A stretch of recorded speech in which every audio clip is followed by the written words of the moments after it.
to make our Honeycrisp apple crisp.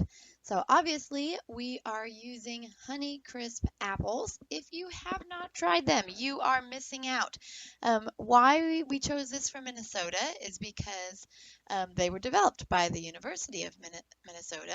It took about 30 years for the University of Minnesota scientists to develop the Honeycrisp. It was a painstaking breeding process with lots of trial and error, as is most scientific endeavors. Consumers first got to try them in 1992. So all we're doing here is just peeling the skin off. And actually, my boys ate all of these apple peels. We love apples. So anyway, we're just peeling the apple. The skin is good. It's good for you. If you want to eat it, go ahead. Just doesn't have the right texture to put it in our apple crisp. Here I'm using the Pampered Chef apple core and slicer. I literally use this every single day. Like I just said, my kids love apples. I love apples. Um, so this is definitely something I'm glad that we got. And all we want to do here is cut these up into like bite-sized pieces.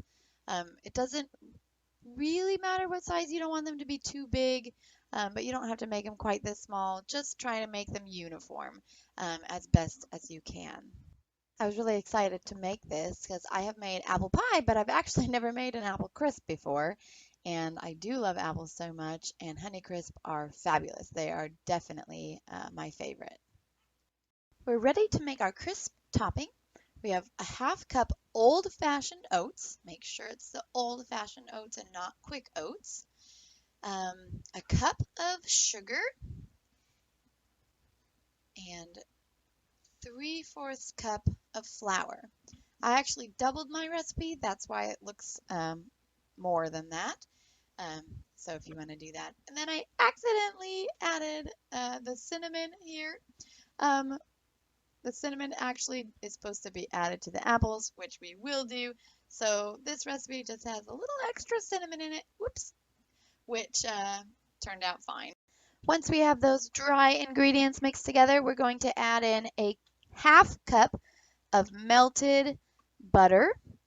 This makes all the oats and those dry ingredients stick together and make a nice crumbly top for our apple crisp.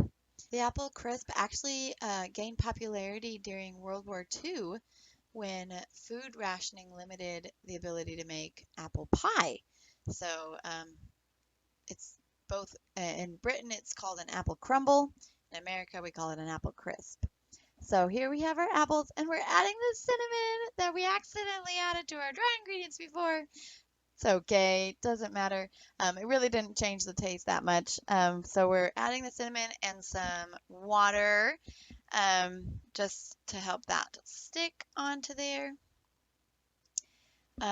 Just about a half cup of water, and then that teaspoon of cinnamon.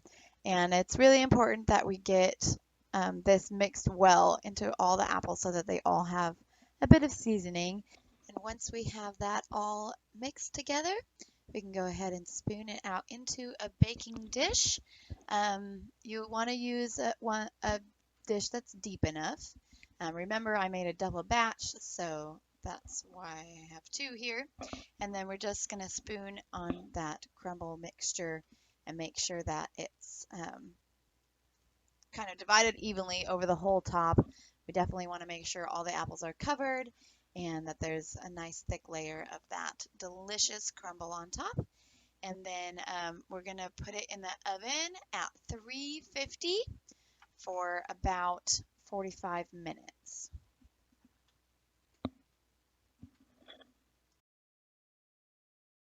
And here we are pulling it out. It's a nice golden brown, exactly what we want. It looks delicious, smells delicious, and so excited to try it.